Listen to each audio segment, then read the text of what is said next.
观众朋友午安，欢迎持续锁定新闻大白话，我是今天节目主持人李素恒，来欢迎这一节参与我们讨论来宾。首先是资深媒体人谢寒冰冰哥，主持人好，大家好。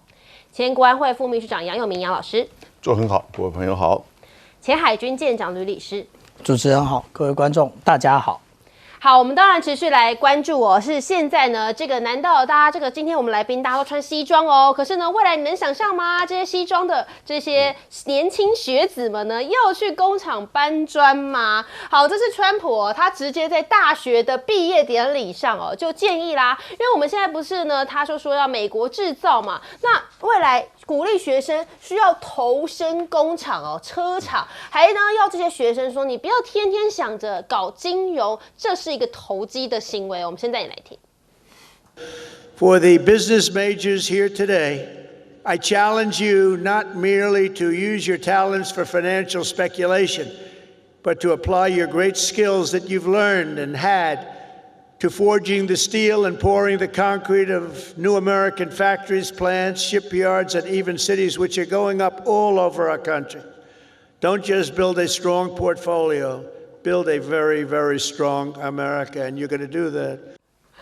好，刚刚看这个后面大学生的脸，大家呢就开始要绿了，想说我有听错吗？我花那么多钱啊，然后去念大学啊，结果你现在跟我讲说呢，未来你就去搬砖吧，我们去投身工厂吧。所以很多网友呢现在就开始大酸啊，就说呢，川普你自己发空气币哦，几分钟你就当投机分子哦，你就赚了10亿，这个叫我们不要金融投机。还有就说呢，这是要把美国从第一世界国家变成是第三世界国家吗？所以也开始出现这样的梗图。就说这个穿着西装的高材生哦，结果他最后呢是毕业之后去搬砖的。那当然呢，这个我们刚刚这样讲哦，可是这自己人总是要停一下的。美国商务部长呢也提出了新的建议哦，他说确实现在真的我们美国就要开始培训新技术工人，而且呢这些工人呢还要呢代代相传呢。我们带你来看。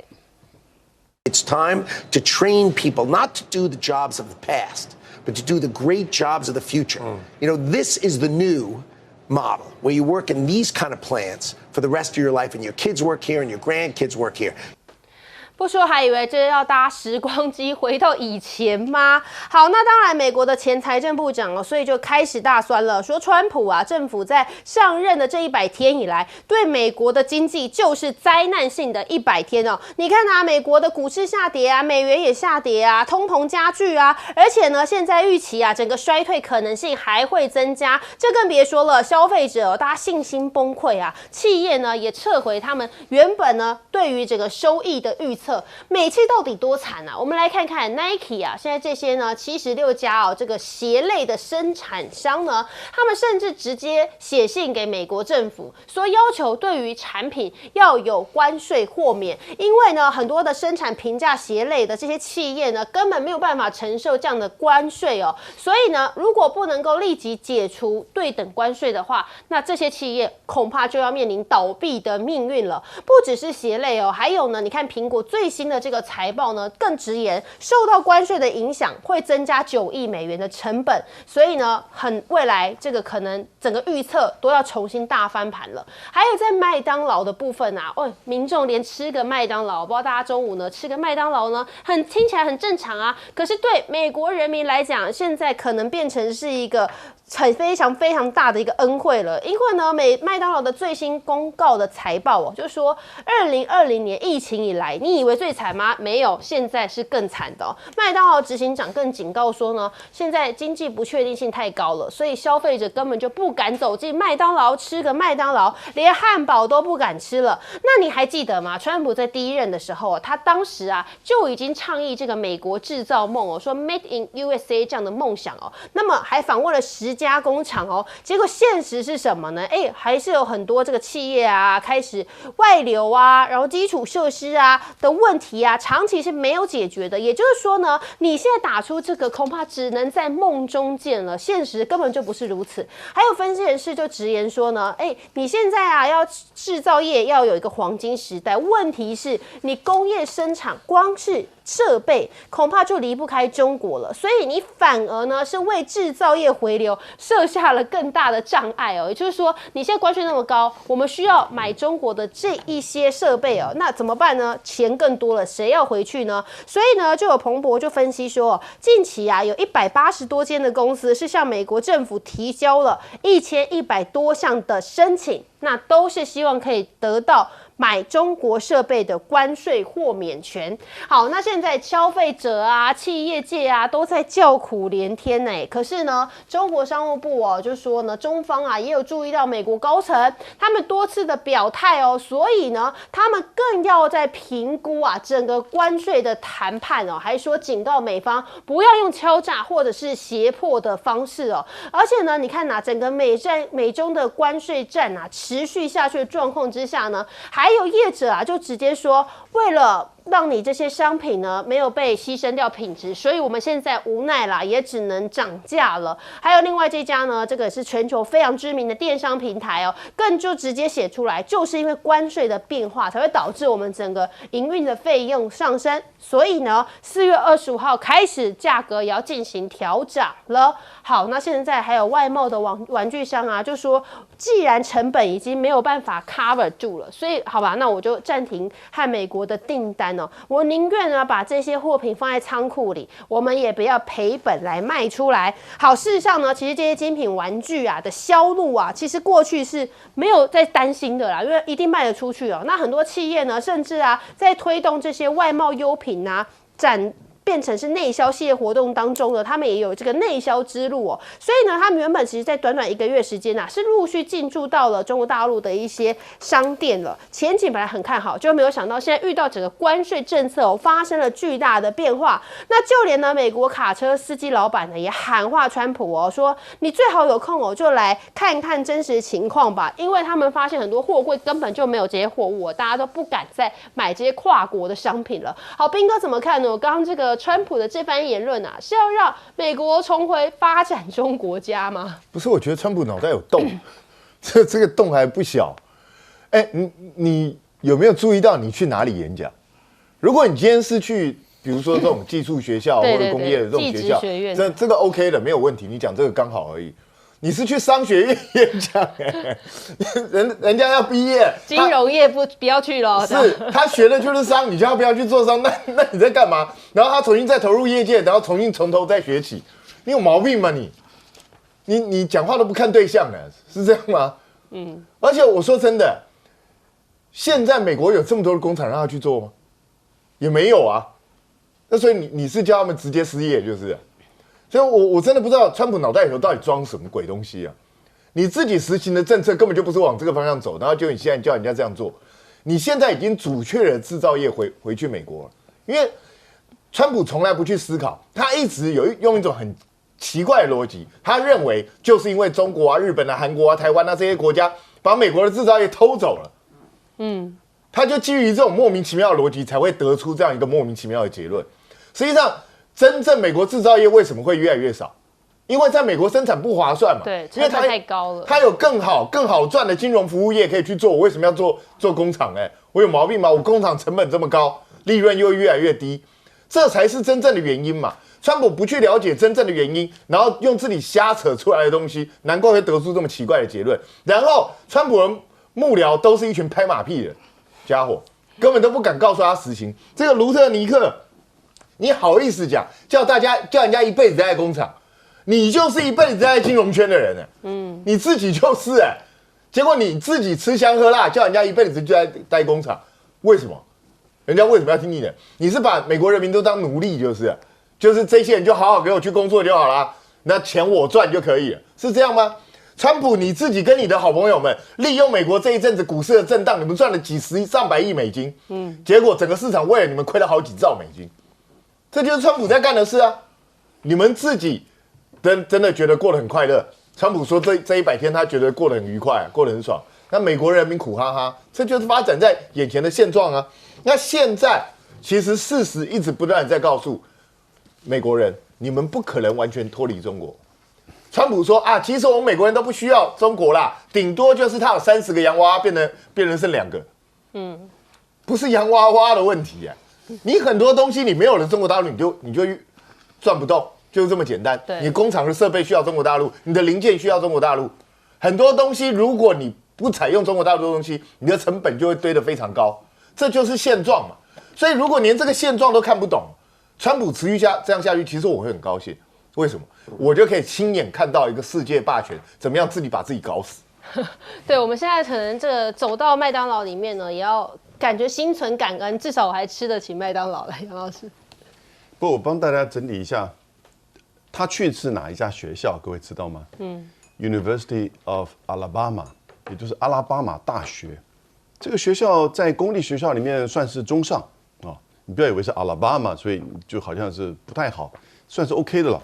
但是他的大学部毕业生的起薪真的不高，35000块美元。这个比美国一般工人的薪资48000块要低。但我讲的是阿拉巴马大学的起薪。那如果他到商学院去，阿拉巴马大学的商学院其实也不错。我刚刚查了一下，起薪大概是7万美元。那如果你是 Ivy League 的学校毕业的话，差不多就是这个5万5美元。所以美国这种大学的差别起薪会差很大。而如果你是 Business School 的话呢，你当然你看阿拉巴马的大学的起薪都可以到7万。今天如果是哈佛或宾州大学的起薪，起码10万。7万美元的话，一个月换成台币除以13.5的话，16万台币。你要一个16万台币 Business School 毕业的学生去做工厂的工作，这不可能。虽然他是48000美元，好，所以你会了解到美国第一个，你看到跟我们台湾的薪资的差别；第二个，他们的大学毕业生之间的差异；第三个，这种真的要从事所谓的服务业、金融业跟在制造业，他制造业不一定是搬工厂哈，他也许在制造业里面从事这些管理工作，那这个薪水还是差很大。所以川普讲话其实真的是不负责任，那他但是要制造一个假象，我已经把制造业带回来，你们应该像以前一样卷起双袖，然后呢到制造业去贡献你的专长，因为反正你们阿拉巴马大学毕业生起薪才3万5嘛，我觉得阿拉巴马大学的学生会很生气。你知道，你瞧不起我们，你为什么不到哈佛大学去讲这个话呢？你不是把哈佛大学的这些待遇都取消掉？所以这个是川普他另外一个狂妄的这个一面。那第二个就是他的团队各位，我讲了很多次，他在1987年的时候，他就在《纽约时报》登全版广告，那个他只是个生意人，但他对日本跟沙烏地阿拉伯跟美国的这个贸易日本卖汽车，沙烏地阿拉伯卖汽油，然后卖原油。赚了好多美国的钱，造成了贸易的逆差。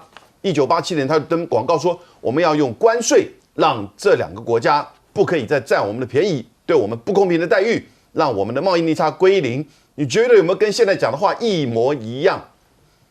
所以他是一个关税基本教义派。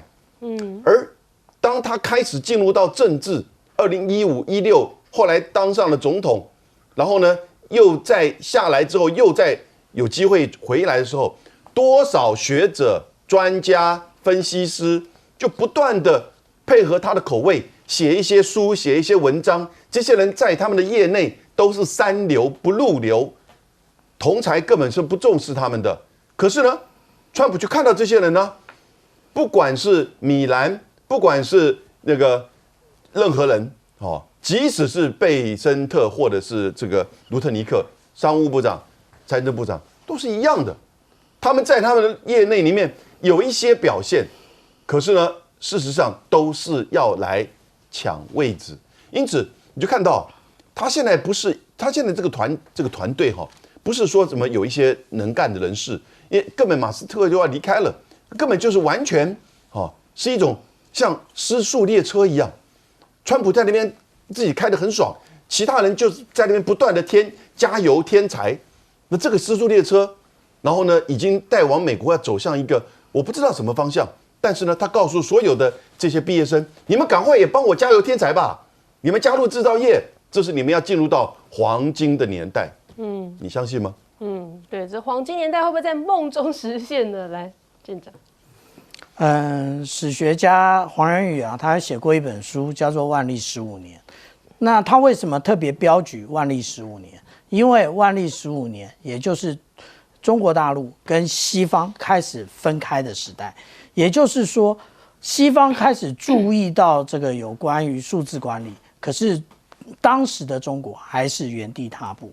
那现在我们看到的美国，也就是万历15年的这个时代啊。那其实呢，我们来看啊，美国的大学生多半都有很重的学贷啊。那结果，他好不容易要毕业了，你跟他叫他去搬砖，那他干嘛要念大学嘞？这就是一个很严重的问题啊。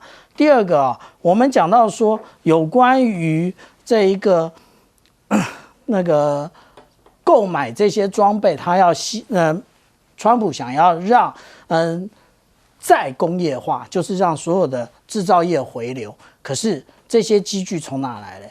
从中国大陆来吗？中国大陆是34%的关税。从台湾精密工业来吗？台湾是32%的关税。那你要从何而来？你根本就没有地方而来。而且你现在所谓的这一些，无论是生产线或者是叫流水线，其实它都是工业4.0的一部分。那工业4.0它是有配套的，它是要5G 的一个背景，它才能够制造。这个原来是德国的想法，但是中国把它实现，所以中国才会讲到说，中国制造2025年，事实上它在2024年甚至更早以前就已经实现了。为什么？因为它的所有的配套通通到齐啊。那另外我常常在讲啊，有关于雁行理论，这是1990年代我在念 MBA 的时候我做的一个presentation 啊。那个时候我们讲到雁行理论最重要的是哪里？是日本啊。日本它来整合整个亚太地区，然后由东京来分配协调这个资源。那当时呢，我们看到日本其实它分配了4小龙跟4小虎，可是自从2010年开始进入了中国生产链，也就是有些人说的叫做红色供应链之后，其实上面这一排我们看到新加坡、香港，它都已经转成金融服务业了。那南韩它其实它的制造业也转型。那我们看到现在就是中国带领的，除了菲律宾以外的其他的这些国家。那这些国家也就是这一次关税最重的国家哦。那例如说我们看到越南啊，它的那个关税46%啊，那印尼它的关税32%，也都是因为美国要拆散中国大陆的这一个生产链的原因啊。那另外我们来看啊，现在有关于电商平台啊 ，Amazon 已经被川普点名了，可是呢，其他的不一定鸟川普，所以他直接把我这红色框起来的部分，也就是他直接告诉他，你的关税到底就是我们现在讲的关税附加费到底抽了多少钱？我们看看，他原来买一个东西只有105元，可他关税要抽到147元，谁买啊？那我们来看这个，也就是这个对等关税在出现的时候，那个我们可以看到，美国当然是下跌的，可是巴西却是上升的，也就是中国大陆不一定要靠你美国，这个世界也不是只有美国。对，这看到这样的关税，可能很多消费者要哭了。休息一下，马上回来。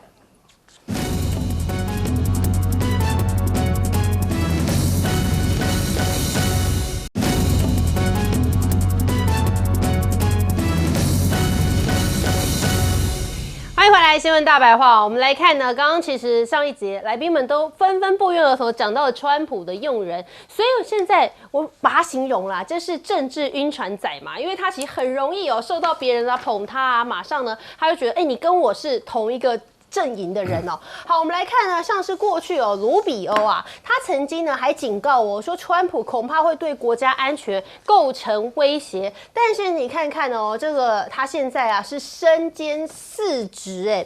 好，那我们来看呢，川普自己却很自豪，他说在他第一个任期的时候呢，有很多的知名人士是讨厌他的，没有想到呢，现在这些人全部都得乖乖的要来拍他的马屁了。那是不是真的拍川普的马屁就有作用呢？因为我们刚刚讲卢比欧他一个人扛下4职他已经是创下了纪录了。但我们先带你来听一下川普他怎么说的。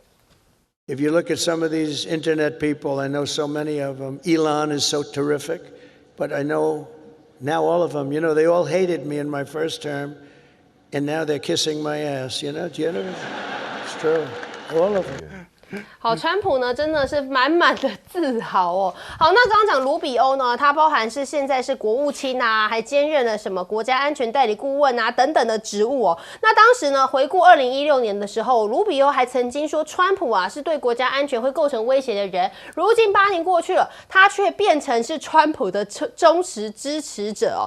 但是呢，现在当然就有人提出质疑了。美国的众议员就说，国防部跟白宫都陷入混乱呢。你卢比欧连自己本来的本职工作都做不好了，结果现在呢，却还要身兼这么重要的国家安全职务哦，这绝对不是一个非常好的可行之道。但是显然川普不会听，因为呢，对他来讲呢，现在卢比欧就是要拍他马屁的人嘛。好，另外还有是呢，范斯他是美国的副总统哦，那当然呢，这也被说他曾经表态他永远不会支持川普啊。另外是马斯克现在呢，当然原来他是获得了政府效率部，不过他可能要离开了，但不管如何，他也起码是当了一阵子哦。那我们就来看到呢，现在都讲到他的人事种种的问题哦。你看川普他就发布贴文，他说呢，把沃兹变成是美国驻联合国大使哦，那卢比欧来接任相关的职务哦。可是呢，你看这个内阁行动却似乎没有先预告就连是美国的国务院发言人按理说呢，他应该代表政府的，可是呢，他都是在记者提问之后才得知这项消息哦。这个让我们媒体从业人员呢看了都是会有点问号的，因为呢这个事情如果发生在台湾呢，这个发言人恐怕要被革职了。好，那还有范斯呢，刚刚讲到说他过去也说不支持川普可是现在摇身一变成了副总统。那他也被问到说3年来美国经济的首次萎缩，很多人就说这是因为关税哦。结果你看范斯他怎么讲呢？他说呢，美国经济都是拜登的错，是拜登造成这样的债务状况的，所以呢，大家反而是要感谢川普的，因为对川普来说呢，他采取过去政府的做法，大量借款呢，并继续增加国债。他说这很容易，他说呢，不了，我们不需要这样的方式，我们要重置经济模式哦。好，你看范斯现在好像呢换了一个人一样哦，向川普来表示他的忠心吗？另外还有是我们刚刚讲到的马斯克的部分哦，他留任在政府效率部那白宫呢就说他是完成使命之后就会重返民间。白宫的新闻秘书呢就提到说马斯克现在会先留任啦，但是呢完成了这个使命之后把这个政府的瘦身成功之后呢，他就会离开了。那难道说现在马斯克也是呢，就是要来川普叫你去干嘛，你就很听话的去干嘛吗？现在整个美国政府似乎也成了一个川普的一言堂哦。在今年他重返白宫之后呢，也甚至明确的说，外交政策就是他说了算。这其实呢，对整个呢局势是相当危险的那当然呢，他还说他会征询啦。可是呢，实际上真的是如此吗？我们就来看到尤其在俄乌的问题上他现在呢就说我要自己退出了斡旋的角色国务院呢说，现在整个俄乌的战况呢是由他们双方来自行决定的，美国不要再介入了。可是呢，大家还记得吗？川普那时候在选举的时候，他怎么说的？他说他要誓言在24小时内就要解决俄乌战争，要让俄乌停战。好，还有另外是印巴的冲突我们看美国国务卿卢比欧他曾经也介入斡旋，在4月30号的时候呢，分别和两国通过电话那当然也强调说呢，印巴的冲突为什么对全世界那么重要呢？因为他们都是拥有核武的国家所以如果一旦爆发更激烈冲突的话，短短几天可能会造成1.25亿人丧命。但你看到呢，在整个局势紧张的情况之下呢，大陆方面是怎么做呢？这个驻巴基斯坦的大使啊，就跟巴基斯坦的总理2个人进行会面了。那他也直接呢，就当面感谢陆方缓解局势的努力哦。而且呢，现在说啊，在这个印巴的冲突呢，可能会上演之际呢，中国大陆直接提供了中国产的这个霹雳15导弹呢。好，军事专家分析的是认为说，目前巴基斯坦军方手中能够持有这样子的常规武器，这个是让他们能够应对印度非常非常重要的一个武器哦。那这是巴方从中国进口的。好，这难道说美国只是我喊话说，我们要和平，我们要稳定局势，但只是嘴巴上讲吗？因为中国呢，为了要稳定局势，是真的给出了导弹哦。好，我们来看彬哥怎么看这个。现在当然是美国政府变成是拍马屁竞赛了吗？我觉得川普这个人真的是口不择言，而且得意忘形到一个极致。好，你说这些人过去很讨厌你，现在来拍你马屁，那问题是你也用他们啦。那你是在宣告全世界，我就是喜欢一个人家拍我马屁的人，是这样的意思吗？他希望更多人来拍他马屁。然后你再告诉我说，你身边全部围绕的都是一群马屁精，请问一下，这样子对你的整个这个执政有加分吗？我真的不懂这个人到底知不知道自己在说什么？这样只会让人家觉得你旁边就是一堆小丑，就是一堆笑话，不就是这样吗？这个脑袋真的不知道装什么。然后呢，他现在一下给卢比欧这么多的职位。他卢比欧本来能力就不行，很多人都认为说他应该待不久，很快要滚蛋。结果你把这么多职位丢在他身上，到底是干嘛？还是你觉得无所谓，反正这些职位都不重要，是这样吗？然后这个沃兹呢，就是因为之前就乱搞泄露国家机密，才被你弄掉你让他去当联合国大使，所以川普是借由这个机会来表达你根本就觉得联合国可有可无，根本不需要这个不用太重要的人去，对，你就随便派一个在你政府内失败的人跑去当联合国大使，这到底在干嘛？我觉得这个人已经嚣张跋扈到一个极致，但问题是他身边全部围绕的都是这种人，每一个都在胡说八道，每一个都在乱讲话。比如说范斯说这个经济不行都是拜登害的，跟我们没关系，是这样吗？你一上来之后，股市震荡成这么厉害，难道是拜登的错？你自己乱搞了一大堆这些政策，难道要怪在拜登头上吗？然后现在他连数据都乱讲，我觉得川普很喜欢乱讲数据。今天1000亿，明天2000亿，后天3500亿，他就这样乱喊。现在范斯也是一样啊，他说2兆的债，哪有美国国债哪止2兆？美国国债18兆多你在乱讲什么？然后美国1年贸易逆差12兆。你唬谁？美国1年贸易逆差12兆，你早就破产了吧？所以你到底在鬼扯什么？我觉得川普的团队都是一群废物。对，大家看到这个团队就有点问号哦。来，杨老师，去年美国的贸易逆差是1兆，中国大陆的顺差是1兆，那川普就经常说他赚我们1兆，实际上中美之间的逆差对美国而言只有3000亿美元这位马部长，他叫马斯克，他是马部长，因为他是那个 Dodge 政府效率部的这个部长。是，我想他现在有点后悔，加入这个浑水里头。你知道，在这个几乎要崩溃的100天世界到川普的内阁都崩溃，这100天，马斯克就讲特斯拉这一家公司他的股价掉了多少？33%。马斯克个人的身家掉了1160亿美元，那当然，其他像是 Amazon、像是苹果像是 Intel， 其实股价都掉。你看到这几天，好像人说这个掉的股价在连续涨了9天之后回来，那个只是一个指数而已，这些公司的股价都掉了。而且这2天的回来是因为有一个数字是说4月份美国的失业率维持4.2%。4.2%失业率是非常好啊，一个社会起码的失业率是3%以上，总是会有人辞职离职嘛，对不对？那4.2%是非常好，可是为什么会4.2%？因为就是除了经济好的之外，他就把所有的非法移民都基本上不敢工作，或者是逮捕遣送，所以美国现在很多的低阶的工作事实上找不到人，所以你要找临时的工作是很容易的，可是呢？你就会看到这些工作会越来越缺人。好，所以美国的经济连特斯拉股价都掉了33%，当然有人因为讨厌马斯克了，马斯克当他坐到那个内阁会议的桌子上的时候，他会觉得我跟这一群蠢蛋开会，他的公司是多么有竞争力的，这真的是一群蠢蛋的范斯啊、卢比欧啊，对不对？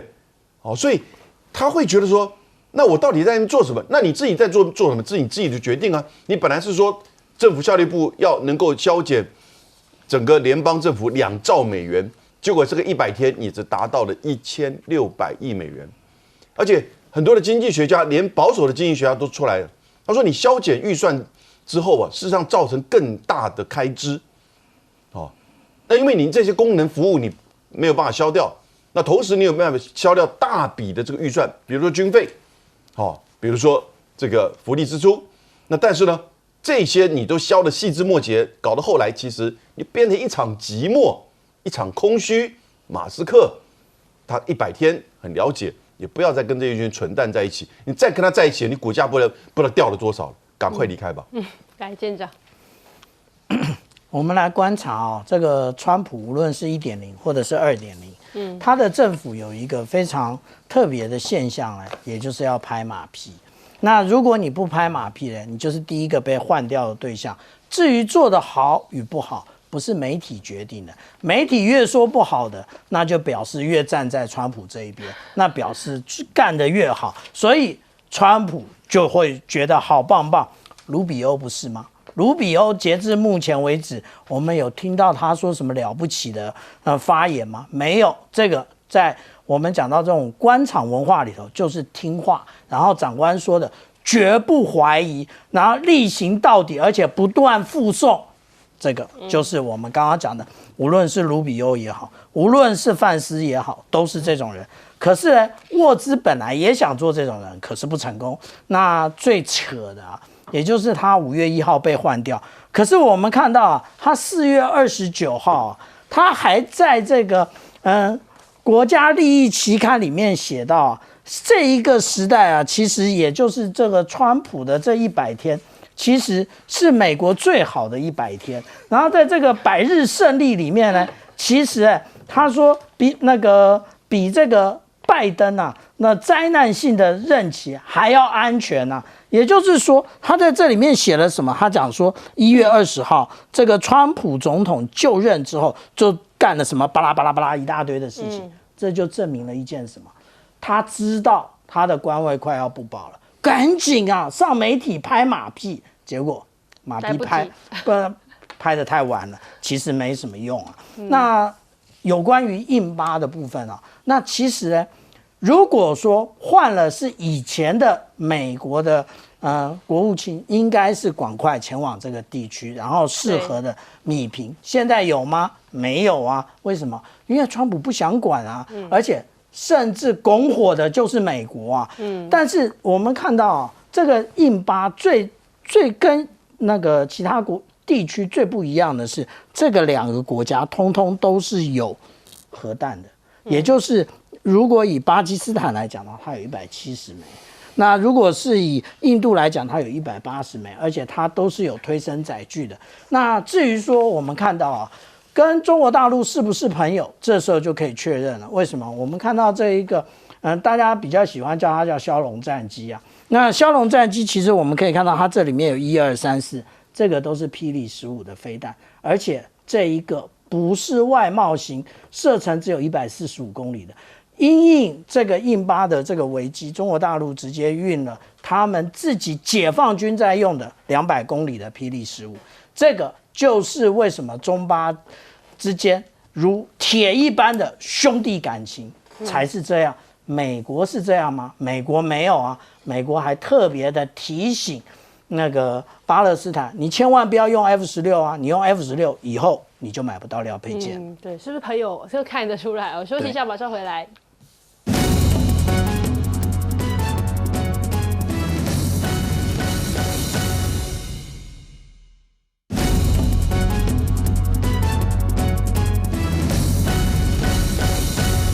是昨天这个美国非农就业数字不错，你看川普的信心又来了，美国将会迎来空前的繁荣。有人问他是不是担心经济陷入衰退啊？刚好是他不喜欢的 ABC 的，他就讲了，即便我们衰退，短期的都是在可接受范围的，只要能够换取他的目标，他认为之后就是一马平川，史无前例，超级繁荣。那他当然会有一些话想要跟现在快要毕业季到了这些大学生说，听听他怎么讲。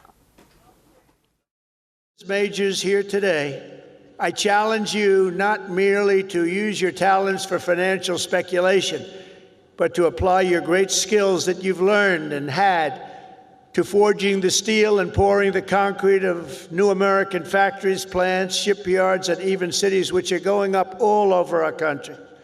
Don't just build a strong portfolio, build a very, very strong America, and you're going to do that.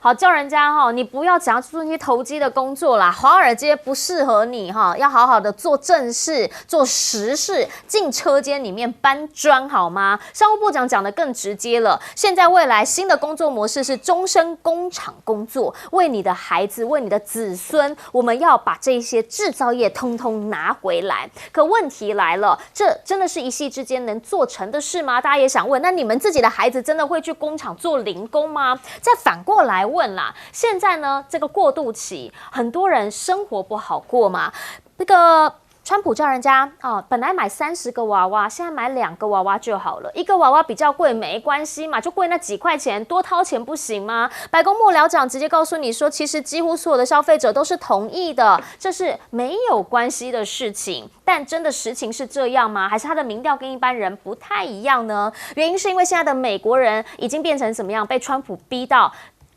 本来使用上面，很多人都认为说美国人呢其实会比较就是随手拈来比较没有在节制的，现在开始变成极简风了，甚至呢还开始消费极简，开始不太消费，因为呢关税这件事情对他们来说，最成本的影响是非常大的，甚至对他们买东西价格的影响很大。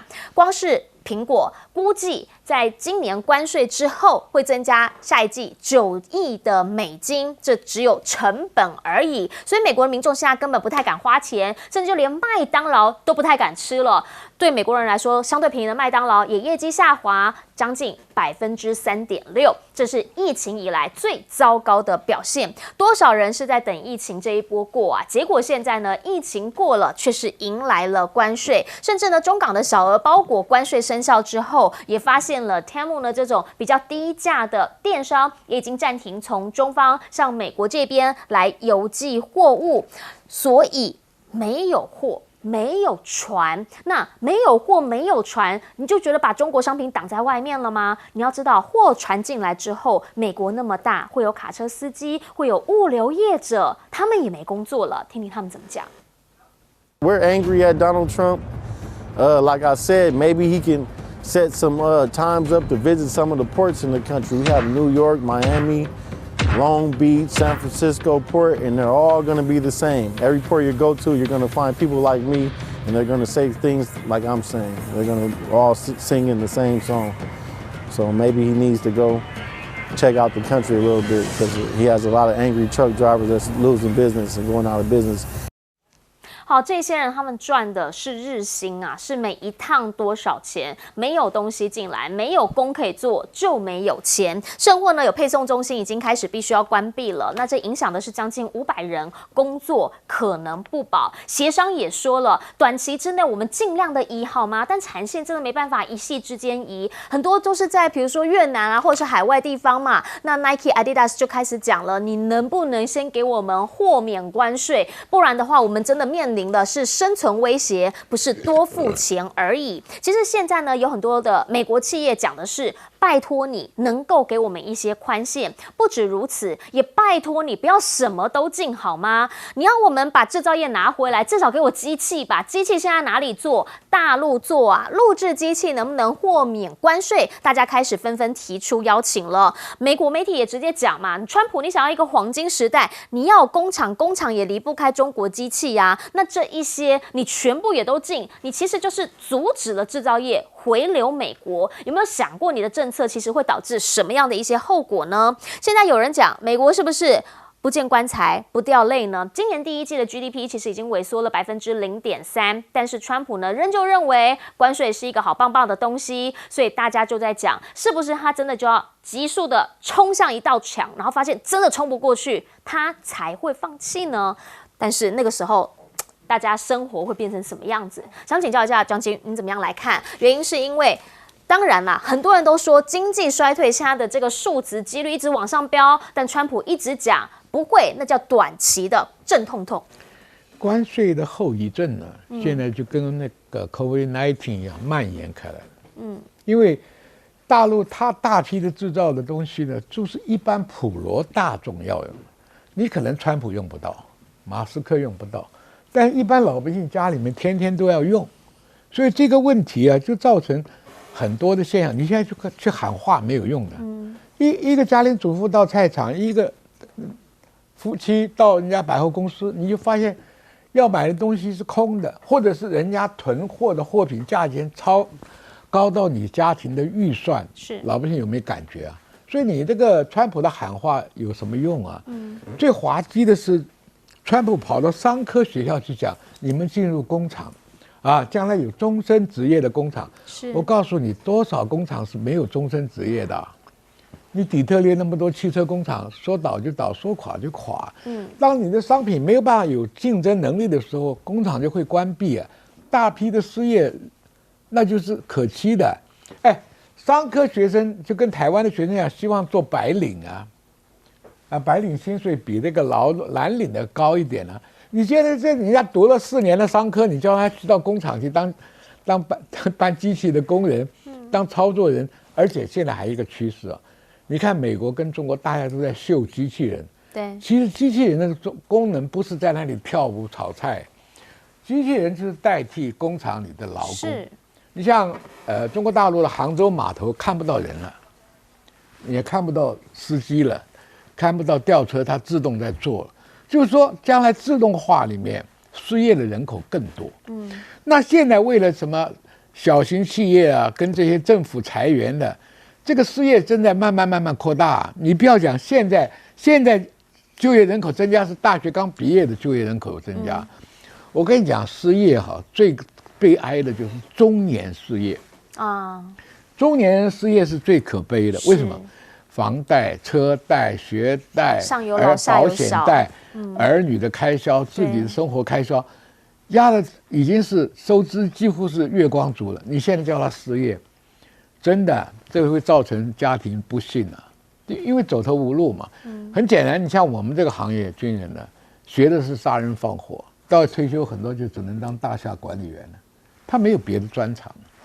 所以你川普要讲这个话，你应该在你裁掉的教育部里面要组织，将来美国要建立很多职业学校，用高中生去培养，或者初中生去培养，这个所得报酬率跟他的就学的投资啊要平衡嘛。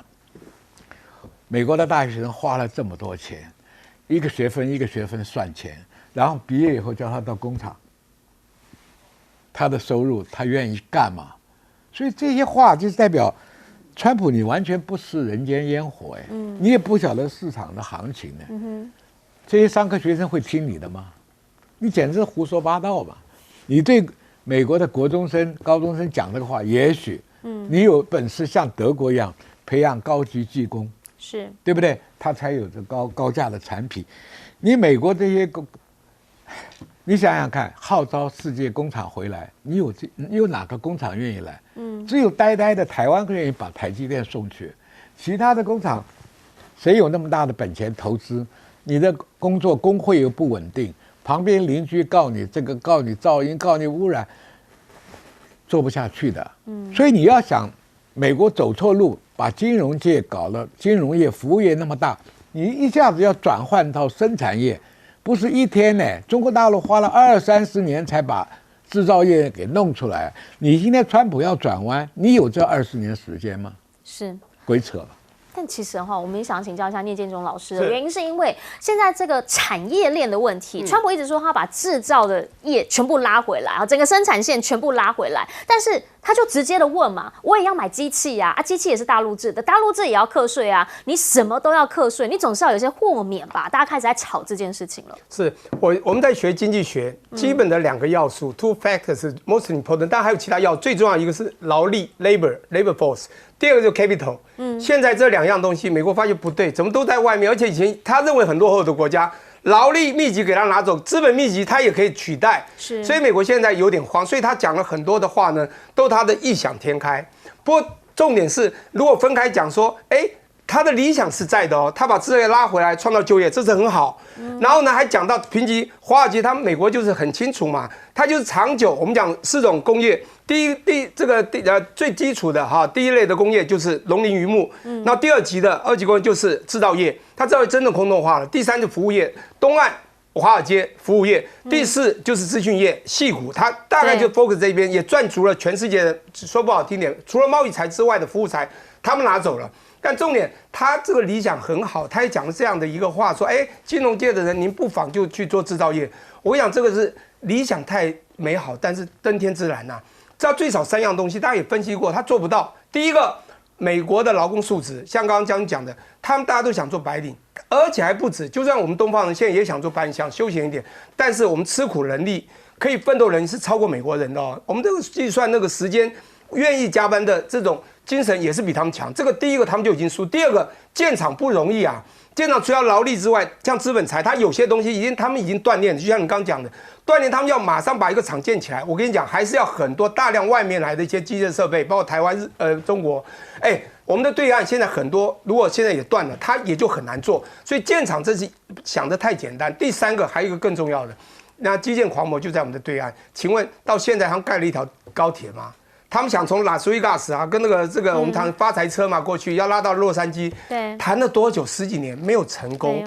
你知道美国有多大吗？你任何一个地方采访一个人就要跑很远，非常难呐。所以他想得很美，不太可能。那我先讲，刚讲到就业，你刚用那个非农就业，我们常研究这个，在美国报告那个就业率大概5、6种。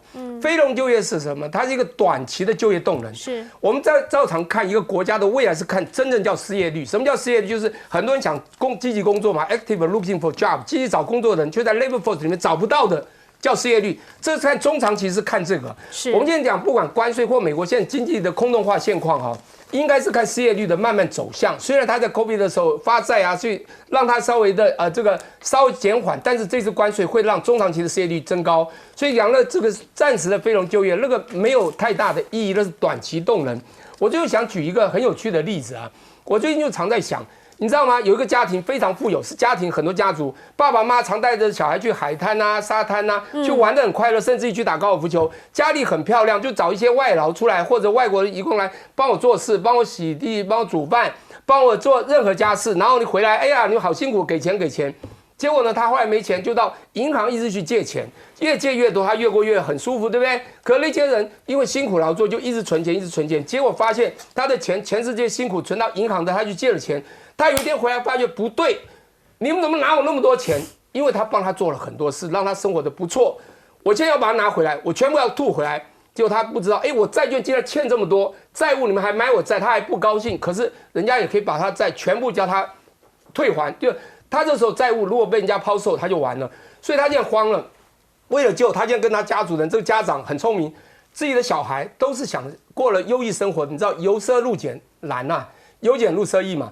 这些已经过了这个豪士的生活，豪士的生活，你要他就想做白领，叫突然做蓝，他怎么做？制造业你一旦头栽下去，讲不好你的生命就变了另外一个样子。你就看台湾，光台湾的制造业在中南部多少工厂，连现在移工都很难找，所以他讲话很快，很理想，好像也很 smart 聪明，可是我不知道他到底他内涵有多少，但感觉上就是真的外表很华丽，因为他很会讲话嘛，重商重利，从小就训练这口才。可我发现脑筋里面还蛮空的。来请教一下严老师会怎么看？我觉得川普真的是活在几十年前因为确实我刚到美国的时候，美国的很多蓝领阶级的工作是世代传真的做一辈子包括汽车，包括钢铁，甚至是你说在这个 West Virginia 去采矿，这些工作不仅你做一辈子，还可以 pass 给你的子孙码头工人也是，但是呢，薪资是高的。所以呢，大家不愿意去做服务业，为什么？服务业的薪水基本上在美国现在最基就是大概是你的基本工资嘛。可是蓝领阶级这种有一点技术的蓝领阶级工人，大概是2.5倍的薪资就是1个小时的。所以大家这个东西是会想，可是呢，你现在要美国的白领的人回头去做蓝领，我觉得这个就是比较麻烦。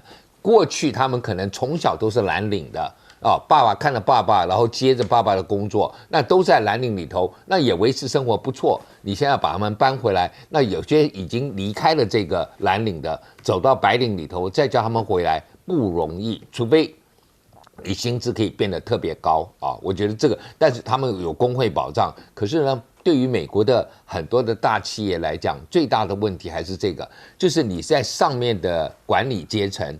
你要天天算你的利润，然后你就很讨厌工会来跟你要钱，对不对？所以这个是美国自己本身矛盾。我觉得川普应该先去教训这些管理阶层就是说你们怎么那么贪？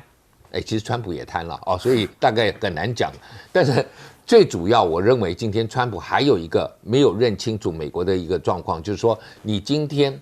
美国的工作，你说今天变成把工厂搬回去，现在的工厂你要重新弄起来很慢，就是刚刚将军讲，不可能那么快。但是更重要，你的旧的工厂或者是工人，他们的那些原有的设备，包括汽车也好，包括钢铁，设备旧了，就像我们家里头的老的冷气，那个效能就差一些。是。你怎么跟大陆、跟韩国跟加拿大、墨西哥这种新的厂去比？新的厂、新的东西设备出来以后，它的生产力就是比较高，更何况他们的工资也比你低所以美国今天面临的问题就是，我认为是川普还没有搞清楚状况，就是他因为你知道他这个100天，那大家看前3个第一季的数据嘛，是第一季的数据通膨也不过才2%。所以他觉得说没有哪有问题很好你是4月初开始搞这个关税的，那下面关税现在我们1个多月以后，你看下个月的看4月份的数据出来，大家就知道到5月可能更严重。所以川普要这个不见黄河不见数据不落泪了，他不会改，因为现在看起来包括失业率刚刚你看我们很多人在讨论说没有工作怎么办。失业率现在也只有4%，就过去3个月，1月从4.0到2月4.1到3月4.2，4月份的我们还没看到。如果看到以后，我觉得川普可能也会改变他的想法。他现在就是还在活在他第一季可以任何不好的数据可以赖到拜登身上这样的一个这个梦境当中。可是我觉得他应该马上就要梦醒了。确定了哈，因为4月之后，这个很多人都会说那个数据就是跟你那个关税政策有关系啦。包括我今年的圣诞节，我今年的万圣节，我家前面能不能点灯，我家前面能不能装饰，就跟你川普的关税有关系。因为现在已经有太多的人发现，网络上面买不到就是买不到，你这些装饰品不都从大陆来的吗？现在关税就变成没有人有办法去买那些装饰品或者是你要提前下单，那他们才能够制作。才来得及送来嘛。所谓的冬季购物，贝森特告诉你了，不紧张因为我们现在快要谈了，渴望在冬季购物之前达成协议。那如果没有呢？这个可能民怨会很高又很高。现在分析就来了，说为什么昨天突然中国商务部说也许我们可以考虑来谈，是不是真的他已经看破川普胆小鬼博弈了呢？其实他说考虑来谈，什么时间点还没讲出来嘛。他们的预测是大概3个月到6个月之内才会重返谈判桌。现在是5月，6个月那不就是拖到年底了吗？如果年底才谈，那是不是川普就没有办法盯到那个时候呢？打一个问号。另一个部分是现在可以先谈其他的能谈。比如说芬太尼我让公安部长，也许啦，先让他去跟你谈，大家破冰一下嘛，让大家有一些对话的窗口。就是《华尔街日报》的报道说，可是这个对话的窗口呢，基本上就是从我觉得不急的，我觉得你可能比较不需要的开始。中方是不是现在已经掌握了所谓双方对话谈判的那个节奏主导者？现在彭博就直接讲了，其实中方他们有在做调整哦，他们先前一直在问白清单。据说啦，已经豁免了大概1/4的美国商品关税，至少有6家公司，他们说我们本来被卡住的，现在可以进口了。那这些白清单是什么？是厂商告诉政府说，哎，这个不好意思，我从其他地方买不到，我自己做不出来，所以我必须要从美方进口。那请你给我豁免免除。中方现在开始在做这件事情了，美方呢跟上了吗？现在大陆官媒呢甚至还回顾了，说现在这个场景很像1930年那个时候加关税，可是后来被小罗斯福说那个叫做最糟糕的法案，甚至还说高关税引发了报复，扼杀了投资，让我们走上了毁灭之路。我们现在要重复这一段吗？这样子的一个提醒，当然其他人都不知道吗？前财长耶伦知道啊，财长耶伦他就直接讲了，说我们其实高度依赖中国矿产，所以你现在课税呢，其实是会打残了我们美国的新能源业，因为新能源业做电池啊、做太阳能板这一些东西，都是需要这一些稀土锡矿嘛。没有啦，川普他也不太想要新能源业，所以这样讲是不是能打到川普，没人知道。但是 AI 晶片这件事情，现在确实是川普最在意的一件事。来讲最了解美中之间如何角力的辉达，现在要开始开发新的降规版 AI 晶片了。毕竟呢，本来 H20已经完全符合拜登的所有法规，拜登走了之后，川普说不能卖，所以现在呢说你新法规是什么？你跟我说。我其实呢传出来4月黄仁勋中旬。那个时候不是去到北京那边吗？据说那个时候就已经有开始跟他的这些消费者这些厂家来讲，我会再做新版的提供给大家。那不就表示其实他没有想要放弃这个市场吗？当人家问他说中方是不是落后者的时候，他是怎么回答的？他很聪明，他说这个是一个长跑马拉松啊，不要问他落后我们太久，他距离我们非常近啊。当人家说中方有假孕肚啊、活龙虾，用这种假装的方式、很扯的方式走私晶片到大陆，辉达怎么说？辉达说这个说法太荒谬了，不要再编这些荒谬的故事，我们要专注创新，迎接挑战。你就知道他其实在这个平衡感上面一直在拿捏。原因是中方的厂家来势汹汹，来中芯微笑已经发布了可单晶片运行的 DeepSeek 大规模新一代 AI 晶片。换句话说，是不是技术跟上了？而且呢，苹果的 AI 现在很明确的嘛，就是慢半拍，还没有完全的出来，推进的速度不如预期，所以大家会问说，在AI 这一局，到底最后美国能不能保持领先？这一些其实都影响什么？都影响美国的未来。来，现在川普在讲了，美国的未来就是Fed 降息吧，我们现在没有通膨，我们现在处于过渡期，一切都很好，数字也很漂亮。但是联准会他是告诉你说，我觉得啦，数字可能还没出来，甚至也传出他们正在审查美国大型银行的机密评级。是不是也担心这一波的关税会不会让很多人其实财务上面出现状况、出现问题？回过头来想要请教一下顺将军，您怎么样来看？贝森特强调，美中渴望达成协议，一切有望，就是为了应付圣诞节的危机嘛。美国人的圣诞节就跟我们过年一样，是最大的消费市场，打折啦什么，而且还要圣诞气氛呢。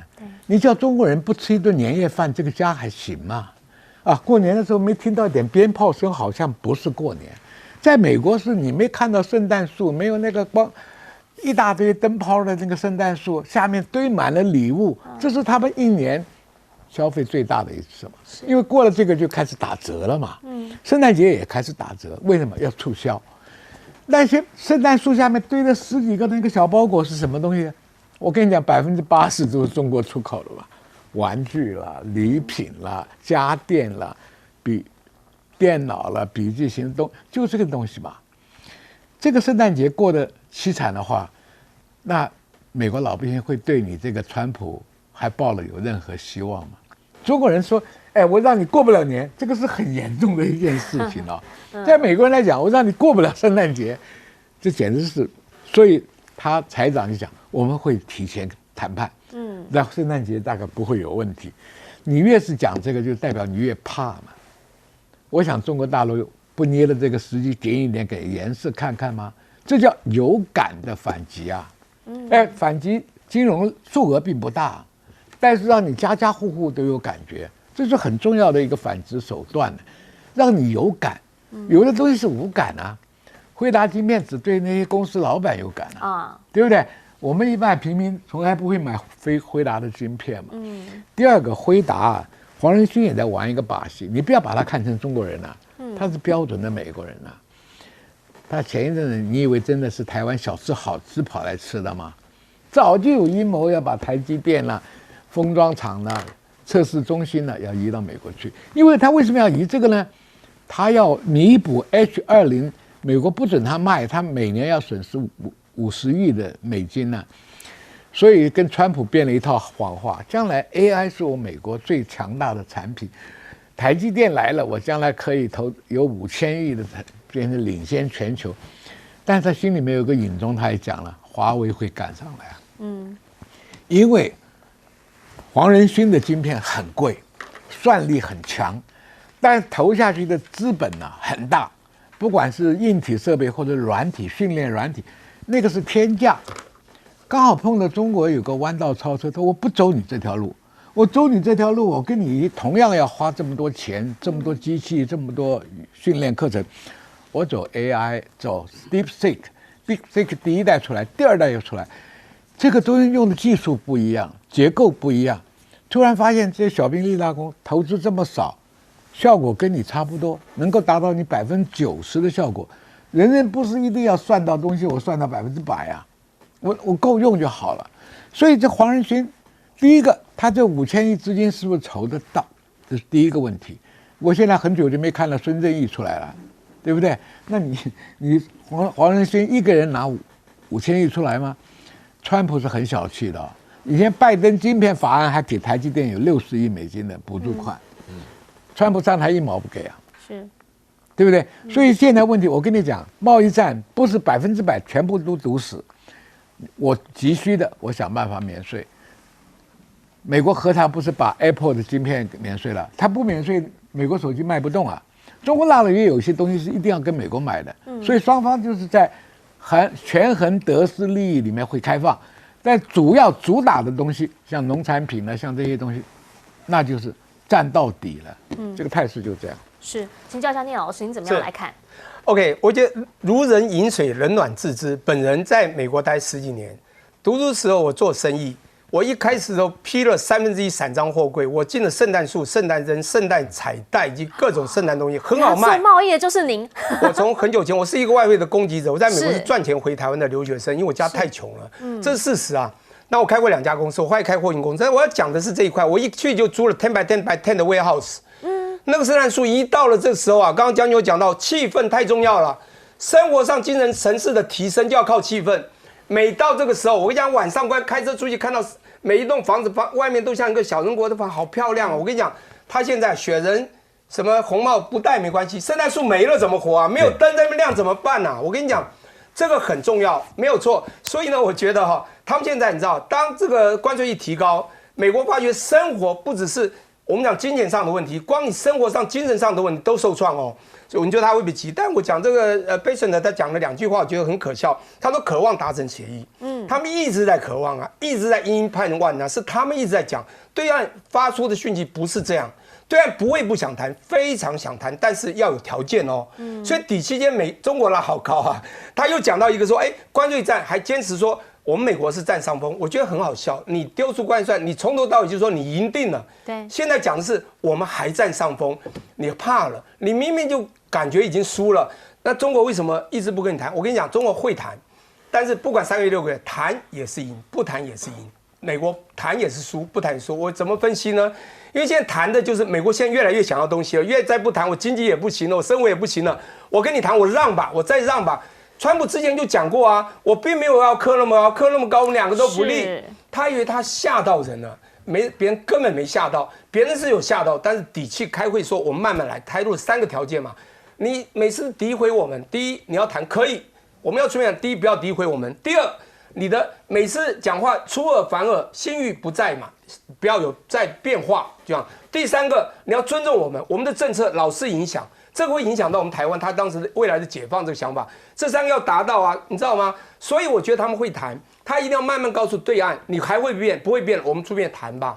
这时候你知道，下面还是会有人谈。刚刚不是讲的芬太尼，他们像这种东西会谈，这比较属于道德性的，因为毒品谈，但是影响到中国经济或影响到中国的未来长久发展，他不会谈。目前未来会谈，等到你不影响我再谈，而且一谈中国赢了，为什么？经济就提升，买了就是中国货了。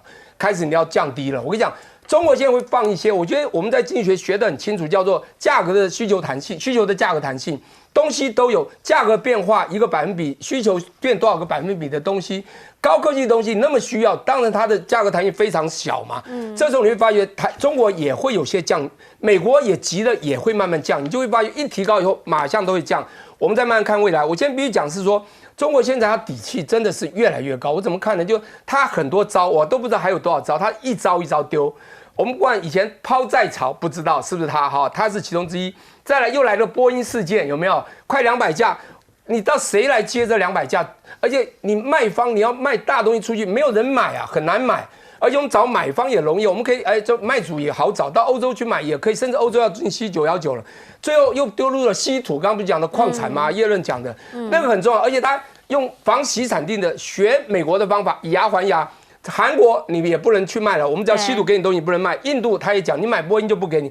最近更惨的洗产地是跟巴西、阿根廷合搞这个大豆、黄豆，而且用区块链方式，用最科技的方法去电眼式的去查，只要有美国的。这套袋、布袋或者蛋白质基因太高是美国来，全部退回。你觉得美国会不慌吗？我觉得中国会谈，但它底下越来越高，谈的时候谈也赢，先不谈也赢了，看起来是这样。是，请教严老师怎么看？刚聂教授讲这个圣诞节的哦，因为圣诞节我们想到是12月，对，但圣诞节的 shopping 就是感恩节那个礼拜一晚就是，但是真正出货就是4、5月，因为这个时辰大部分订单得先去嘛，订单得先去，所以他们准备的就在这个时候，所以你说为什么会现在会急？就因为就是这个时候要对今年年底的圣诞节要负责啊。那刚刚他们讲了，我自己住过阿拉斯加，我们整个 neighborhood 全部在比赛谁家布置的，那个之豪华，那个是豪华的啊。我跟你讲，过去真的像聂教授讲了，我自己在美国，因为我那个时候有孩子还在读书，我父亲会寄台湾的圣诞装饰给我们，让我们家里头有一个这个人工拼装的这个圣诞树，像我买就好。对。但是就是我的意思，那个时候是台湾，对不对？现在都是大陆的。对。那你说美国人啊？现在有些地方也不见得你能够真的是买得起圣诞树，真的圣诞树很贵的，所以大家就是每年把那个拿出来一下，可能说要拿出来，然后再加上一些新的这些礼品嘛，礼物。可是礼物啊，真的就是一样的。你说有没有美国做的？有好几倍，你要不要？你说我也很爱国，我很想买一个，譬如说娃娃，美国做的也有做，美国做是，但是比你那个普通要贵好几。你就想说，我这小孩子能够分别出什么是美国跟中国做的吗？大概也不至于，所以你还是买，应该是买你觉得能力范围可以，而且呢，你也觉得它也不是个很能够维护，这就是玩具是消耗品嘛。那这种时候，大陆的东西就是价廉物美啊。那我觉得这一个对美国的这个很多的人来讲是很难调整的。那我一直认为说，包括这个商务部长他们想的想法都是觉得说，美国人还可以回到当年所有东西都是 made in good USA。Good USA， 对他们最爱讲这一句啊。那我觉得不太可能。你们这些搞商务部长也好，川普也好，你们不是还是读管理学出身，都是经济就是讲分工，就是讲这个比较优势嘛，谁做的最便宜最好，那他就多做这一项。你美国最强的，你就去做美国你最强的高科技嘛。那大陆也要跟你买啊，但你又不卖，那你天天怪人家说不肯平衡贸易干嘛啊？